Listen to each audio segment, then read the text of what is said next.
আজকে আমি কুমড়া শাক রান্না করছি। খেতে অসম্ভব মজা হয়েছিল। তো কিভাবে রান্না করলাম চলুন দেখা যাক। আমি মনিকাস রেসিপি অ্যান্ড ব্লগ থেকে আমি কুমড়া শাকগুলো কুটে দেখতে পাচ্ছেন কুটছি, এবং কুটে প্রায় 10 মিনিটের জন্য এভাবে ঝুড়ির মধ্যে করে নিচে গামলা দিয়ে ভিজিয়ে রেখেছি। কারণ কুমড়া শাকের মধ্যে অনেক সময় বালু থাকে, বালুগুলো যায় না এবং খেতে বসলে কিচকিচ করে, সেজন্য আমি ভালো করে ধুয়ে নিয়েছি।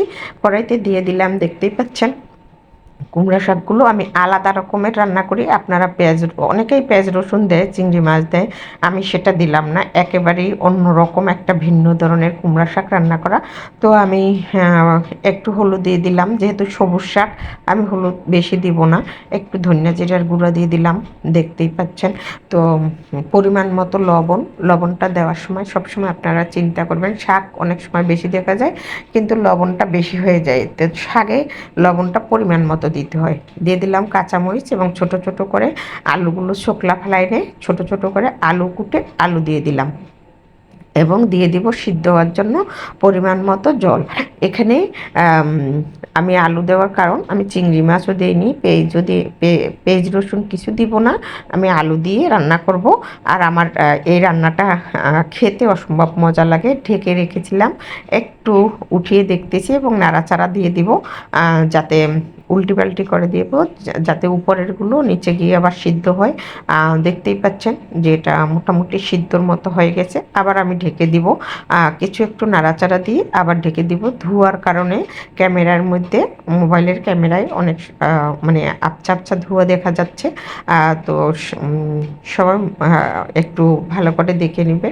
তো আমি পরে আলুগুলো একটু তুলে ভেঙে ভেঙে দিব, আলুগুলো ভেঙে ভেঙে দেবো, এবং শাকটা একটু আমি চামিচ দিয়ে করে দিচ্ছি যাতে একটু নরম নরম হয়।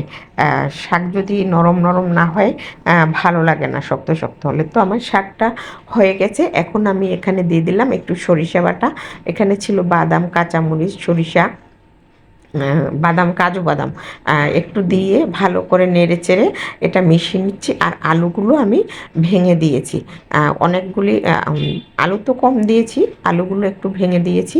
আর শাকটা একটু ঝাল ঝাল করতে মানে করলে ভালো লাগে। এর মধ্যে কিন্তু আমি একটু চিনিও দিয়েছি, চিনিটা দেখানো হয়নি।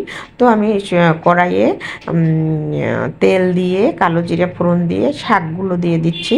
আপনারা যদি ঝোল ঝোল রাখতে পারেন, আমি একবারে ঝোলও করব না এবং শুকিয়েও ফেলবো না, মাখা মাখা করব। তো আমি শাকটা ভালো করে নাড়া দিয়ে নিচ্ছি।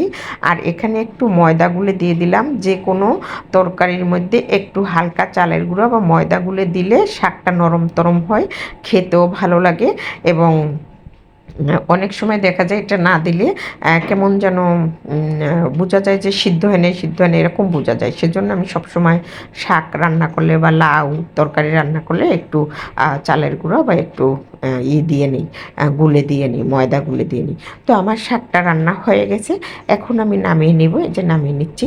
তো আমার শাক রান্নার ভিডিওটা যদি আপনাদের কাছে ভালো লাগে সবাই লাইক শেয়ার কমেন্ট করবেন, অবশ্যই পাশে থাকবেন।